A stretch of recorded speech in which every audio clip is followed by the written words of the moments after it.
आज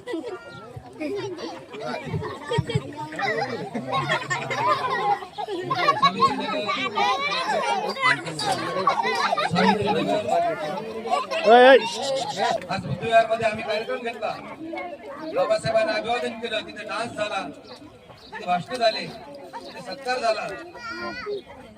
सगळ्या महिला इकडे जेव्हा आल्या त्यांना सापडत नव्हते की हा परिसर कुठे आपले माणसं कुठे राहतात, आणि आपली माणसं जर आपल्याला कुठे राहतात माहित नाही, हे असंघटितपणाचं लक्षण आहे.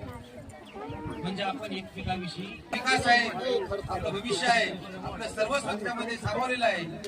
ते विचार आपल्याला जर आपल्यापर्यंत आपल्या लेकरापर्यंत पोहोचत असेल तर ती जिम्मेदारी मायमाऊलीने घ्यावी, वडीलधाऱ्या माणसांनी घ्यावी.